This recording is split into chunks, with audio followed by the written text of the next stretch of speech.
Gunfire shattered the grand crystal chandeliers, raining jagged glass onto the blood-slicked marble. Amidst the ruthless slaughter, the most feared man in New York's underworld didn't look at his crumbling empire. He looked at her. Scooping her trembling, heavy frame into his brutal arms, he whispered, "You're safe now."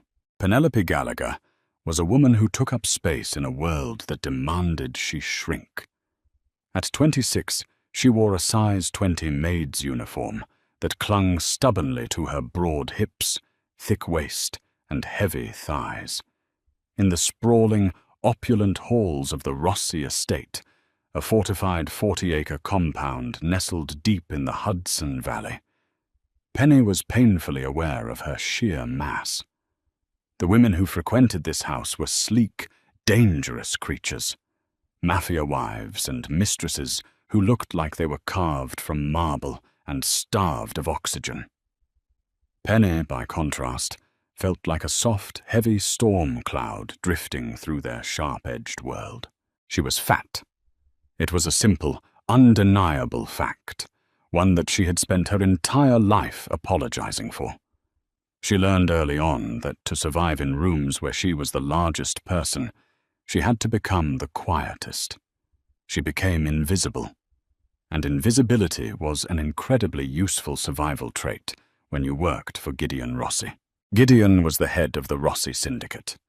On paper, he was the CEO of Vanguard Holdings, a legitimate real estate and logistics firm that controlled half the shipping containers routing through the Brooklyn Navy Yard.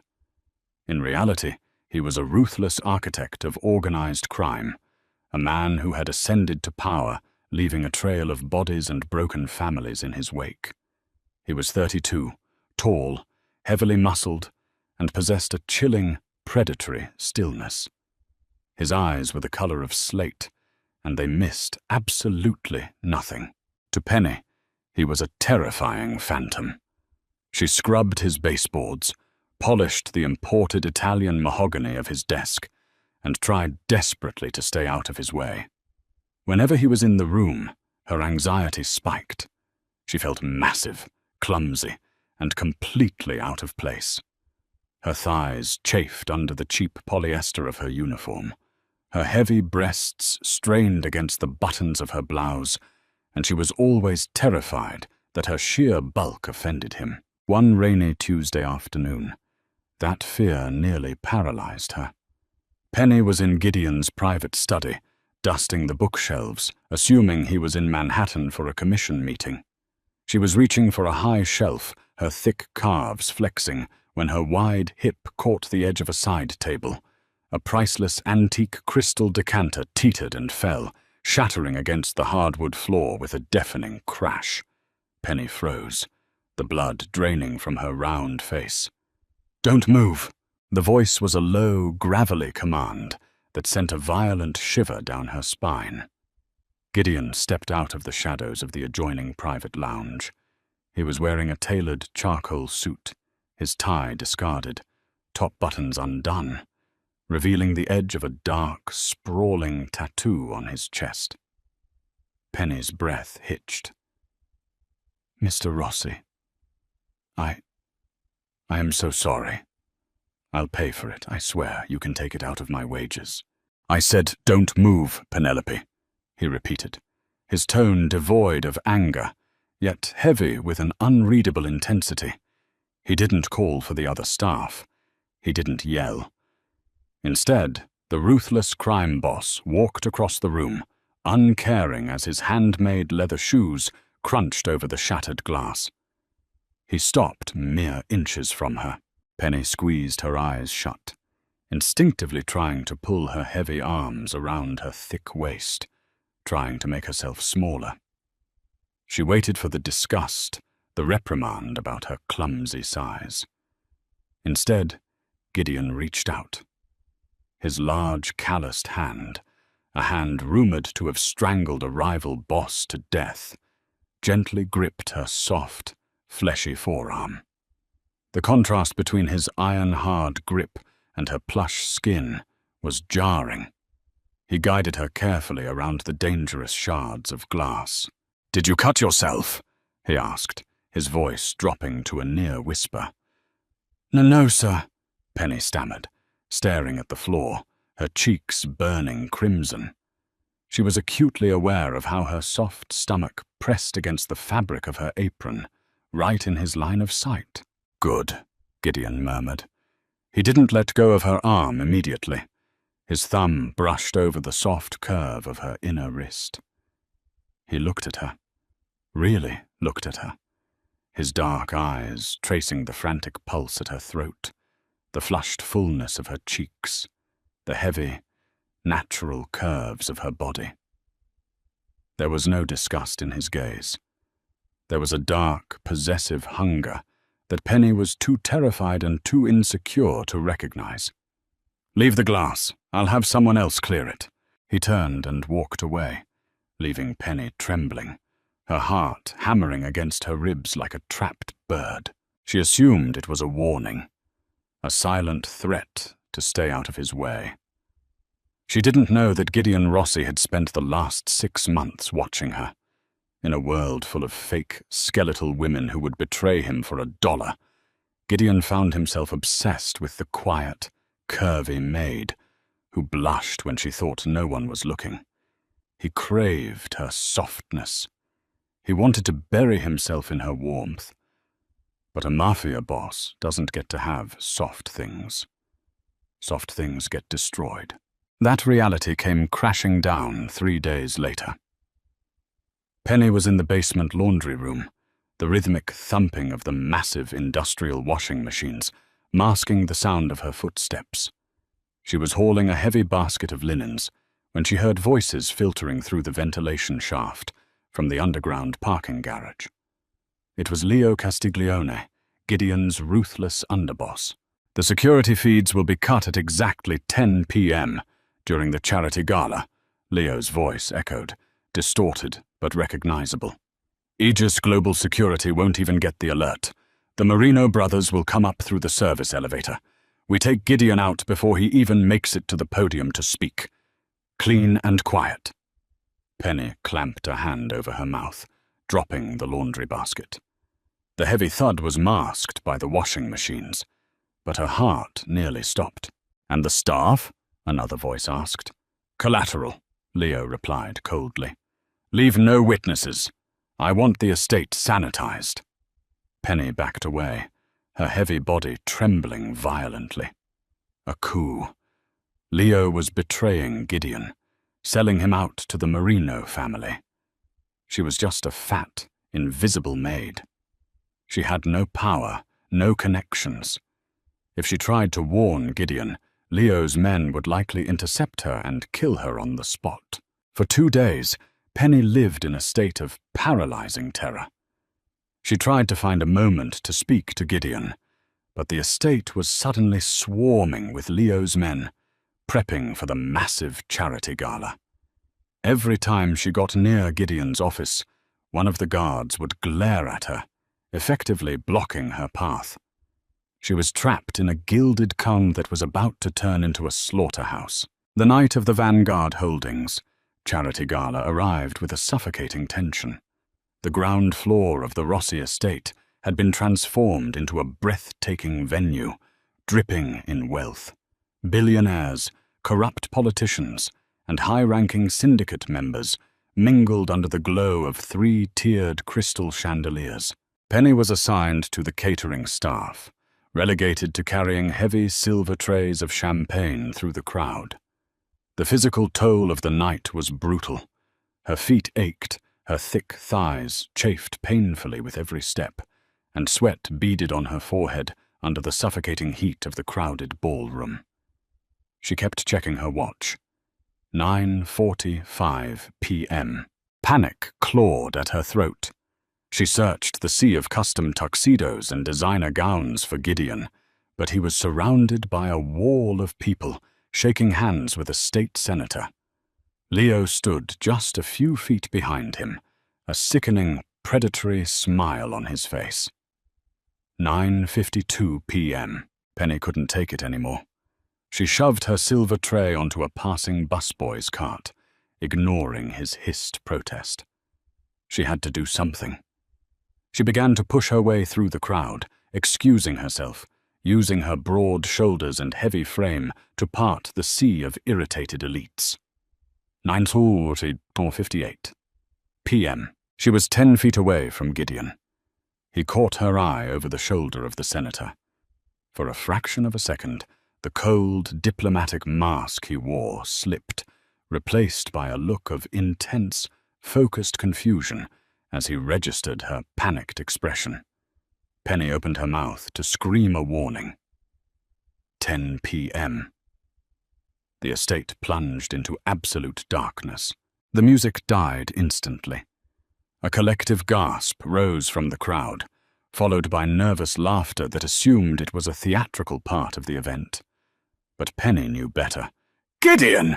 Penny screamed, but her voice was drowned out by the sudden, deafening roar of automatic gunfire. Chaos erupted. The ballroom turned into a slaughterhouse. Screams of terror shattered the air as muzzle flashes illuminated the darkness like strobe lights in a nightmare. People were falling, scrambling, trampling over each other. Penny was slammed hard in the shoulder by a fleeing guest, sending her crashing heavily to the floor. Pain flared in her knees as they struck the unforgiving marble. "Target is moving! Cut him off!" A voice roared in the dark. Penny scrambled on her hands and knees, her chest heaving, tears streaming down her plump cheeks.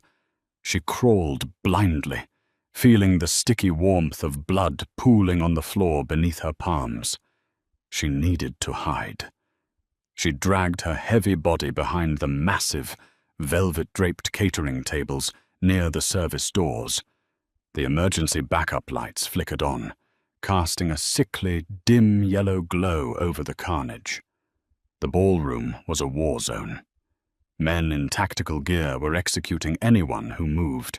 Penny pushed herself through the swinging doors into the massive industrial kitchen. It was empty, the staff having fled or been caught in the crossfire. She scrambled into the dry storage pantry, wedging her large body between 50-pound bags of flour and steel shelving units. She curled into the smallest ball her body would allow, clamping her hands over her ears, sobbing silently. Footsteps echoed in the kitchen, heavy, deliberate combat boots. "Check the back rooms," a cold voice commanded. "Leave no one alive." Penny held her breath, her lungs burning. The pantry door swung open with a violent squeak. The dim emergency light spilled in, illuminating her hiding spot. A man in a black tactical vest stepped inside, an assault rifle raised to his shoulder. He looked down at her, a cruel, mocking sneer twisting his features. "Well, well," the assassin chuckled, lowering his rifle slightly to draw a heavy combat knife. "Look at the size of this one. You're a big bitch, aren't you? Taking up a lot of space to hide." Penny pressed herself backward, the wire shelving digging painfully into her thick back. "Please," she whimpered, her voice cracking. "Please don't." "Sorry, Porky. Boss said no witnesses." He lunged forward, the knife gleaming in the dim light. Penny squeezed her eyes shut, waiting for the end. A sickening wet crunch echoed through the small room, followed by a choked, gargling gasp. Penny opened her eyes. The assassin was standing rigidly, his eyes bulging out of his skull. Slowly, he slumped forward, revealing the man standing behind him. Gideon. He looked like a demon dragged straight from hell. His expensive tuxedo jacket was gone, his white shirt soaked in crimson. A brutal gash ran down his cheek, and his knuckles were split and bleeding. He had just snapped the assassin's neck with his bare hands. He let the dead man drop to the floor like a sack of garbage. Gideon's chest heaved as his wild, murderous eyes locked onto Penny. The sheer violence radiating off him was terrifying, but as he looked at her huddled, trembling form, the psychotic rage in his eyes fractured, softening into something desperate. He crossed the small pantry in 2 strides and fell to his knees in front of her. "Penelope," he breathed, his blood-stained hands hovering over her, as if afraid his touch would break her. "Are you hit? Did he touch you?" No, she sobbed, unable to stop the violent shaking of her heavy frame. Gideon, Leo did this. I heard him." "I know," Gideon interrupted, his voice a low, soothing rumble that felt entirely out of place amidst the slaughter. "I know, mia dolcezza. I took care of him." Gunfire rattled from the hallway outside the kitchen. More men were coming. "We have to move," Gideon said, his tone shifting back to command.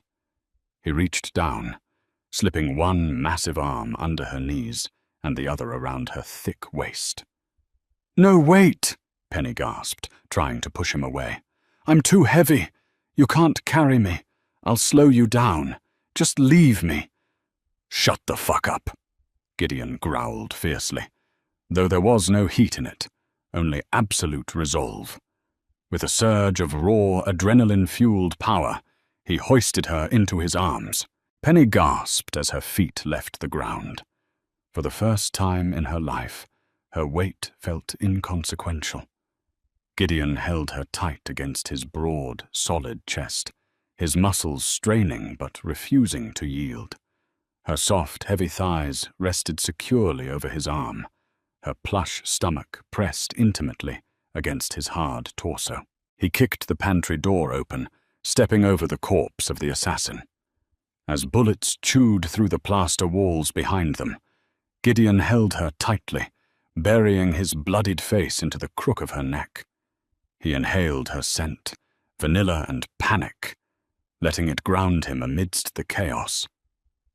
"You're safe now," the blood-stained Mafia boss whispered into her skin, carrying his curvy Maid away into the darkness. The underground tunnels beneath the Rossi estate were damp and claustrophobic, reeking of old earth and the sharp, metallic copper of Gideon's fresh blood. He carried Penny the entire way, navigating the pitch-black labyrinth entirely by memory. Penny kept her face buried in the crook of his neck, her heavy thighs secured over his thick forearms. She was a heavy woman, a fact she had spent her life agonizing over. Yet Gideon marched through the darkness without a single falter, his breathing steady, his grip unyielding. It was as if her weight grounded him, anchoring the ruthless crime boss to the earth while his empire burned above them. They emerged into the frigid night air 2 miles away, near a desolate stretch of the Hudson River. A black, armored SUV was waiting in the dense tree line. Gideon set her down gently in the passenger seat before sliding behind the wheel. The tires tore through the mud, and they vanished into the darkness long before the police sirens began wailing in the distance. The drive was agonizingly silent. Penny trembled in the heated leather seat, her mind replaying the slaughter in the ballroom. She looked at Gideon. The dashboard lights illuminated the brutal landscape of his face. His jaw was clenched, his eyes dark and hollow. A deep gash on his cheek had stopped bleeding, but his left side was soaked in a fresh, terrifying amount of blood. An hour later, they arrived at a brutalist glass and steel safe house, hidden deep within the Catskill Mountains. The moment Gideon locked the heavy steel doors behind them, the adrenaline that had been keeping him upright evaporated. He staggered, his massive frame swaying dangerously before he collapsed onto a sprawling leather sofa in the center of the dark living room. "Gideon!" Penny cried out, her fear overriding her ingrained subservience. She rushed to his side, her heavy footsteps thudding against the hardwood floor. "I'm fine," he grunted, though his face was entirely devoid of color. He waved a dismissive, blood-stained hand. "First aid kit. Bathroom mirror." Penny didn't hesitate. She hurried to the bathroom, her plush thighs chafing as she ran, and tore through the cabinets until she found a heavy tactical medical kit. When she returned, Gideon had stripped off his ruined shirt. Penny stopped dead in her tracks, her breath catching in her throat. His torso was a canvas of violence, slashed with old scars and sprawling black ink. His heavily muscled chest heaved with every strained breath. But it was the jagged bullet graze along his ribs that demanded attention. "You're shot," she whispered, horrified. "Just a graze," he rasped, his slate-grey eyes locking onto hers. "Clean it, Penelope." Her hands shook violently as she saturated a gauze pad with antiseptic. She knelt beside the sofa, acutely aware of how much space she took up, how her soft stomach pressed against her thick thighs. She expected him to look away, to show the familiar disgust she was so used to seeing from men. But Gideon didn't look away. His intense, predatory gaze mapped every curve of her flushed face, every nervous flutter of her eyelashes. As she pressed the alcohol-soaked gauze to his ribs, Gideon hissed, his abdominal muscles clenching tight. I'm so sorry," she babbled, tears welling in her eyes. "I don't know what I'm doing. Why did you save me? I'm just a maid. I'm just me. You should have left me." Gideon's hand shot out, his large, calloused fingers wrapping around her thick wrist.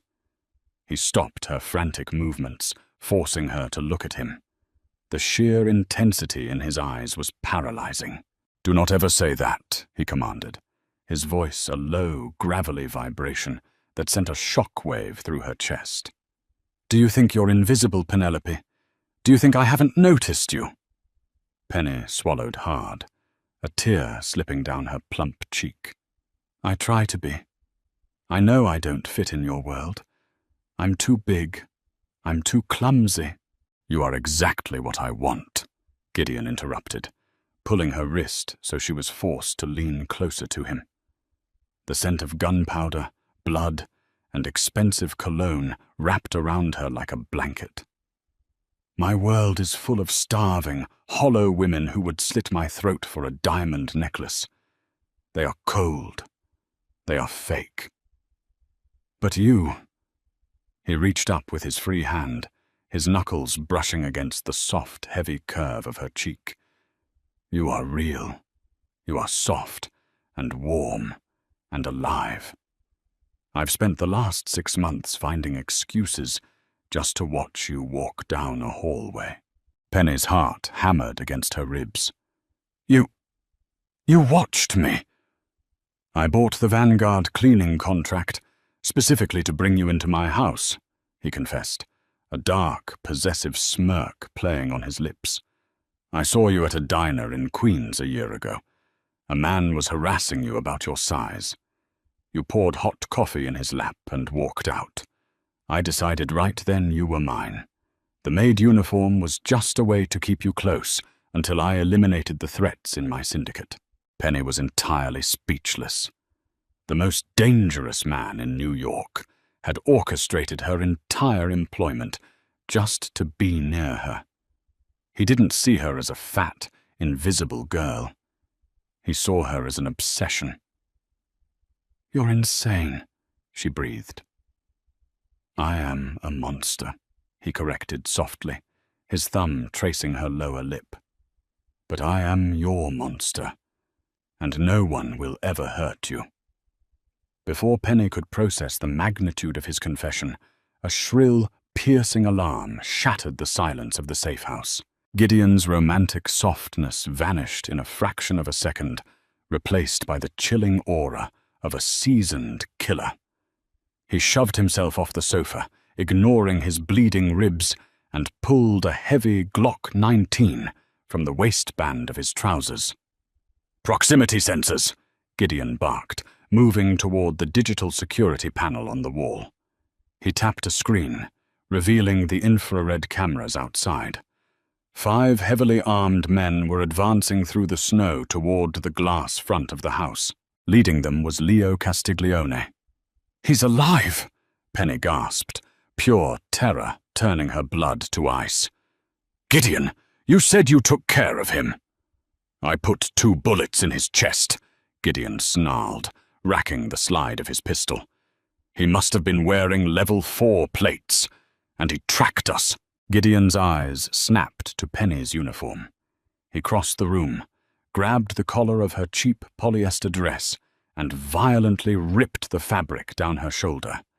Penny shrieked, but Gideon merely pulled a tiny, blinking metallic disc from the inner seam of her collar. "A micro-tracker," Gideon spat, throwing it on the floor and crushing it beneath his boot. Leo planted them on the staff to monitor the estate's security sweeps. "I should have checked." "What do we do?" Penny cried, her heavy chest heaving. "You go to the panic room in the basement and lock the steel door," Gideon ordered, pushing her toward the hallway. "Do not come out until I come for you." "But your ribs! You're hurt!" "Move, Penelope!" Gunfire erupted, shattering the floor-to-ceiling glass windows of the living room. The winter wind howled through the shattered glass, carrying the snow and the deafening roar of automatic weapons into the safe house. Gideon dove behind the massive marble kitchen island, returning fire with lethal, calculated precision. 2 of Leo's men dropped instantly, blood spraying across the pristine white snow outside. Penny didn't run to the basement. She couldn't leave him. Her entire life, she had run and hid, shrinking away from the world. But as she watched Gideon fighting for his life, fighting for her, a desperate, fiery courage ignited in her chest. She crawled behind the heavy oak dining table, her thick thighs scraping against the hardwood. The living room was a storm of flying drywall, shattered glass, and deafening noise. "Covering fire!" Leo roared from the darkness outside. Another wave of bullets chewed through the marble island, hiding Gideon. He was pinned down, his pistol clicking empty. As he scrambled to reload, a massive thug, clad in black tactical gear, breached the side door, slipping into the kitchen, directly flanking Gideon's blind spot. The man raised a shotgun, aiming it right at the back of Gideon's head. Penny didn't think. She acted. Next to her was a towering, solid iron coat rack with a heavy, weighted marble base. Using every ounce of her significant weight and strength, Penny threw her heavy body against the rack.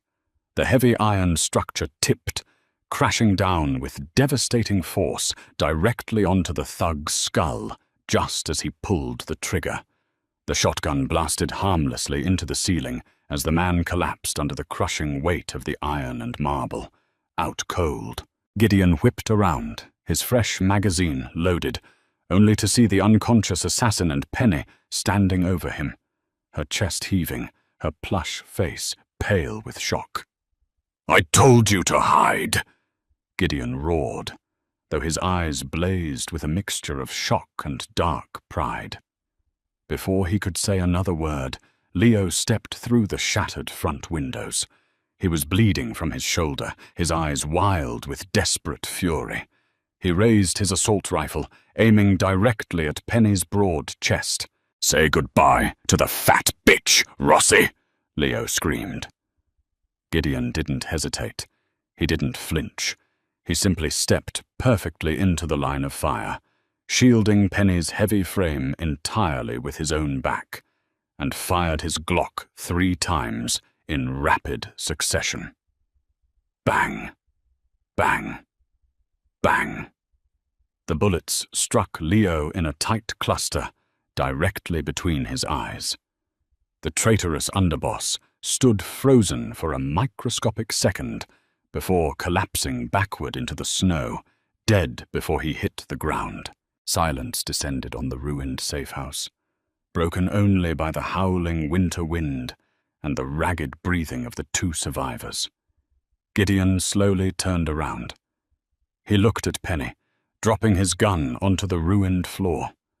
He closed the distance between them, wrapping his bloody, exhausted arms around her thick waist, burying his face in the soft, ample cleavage exposed by her torn uniform. Penny wrapped her heavy arms around his shoulders, holding the ruthless Mafia boss as he let out a long, shuddering breath against her skin.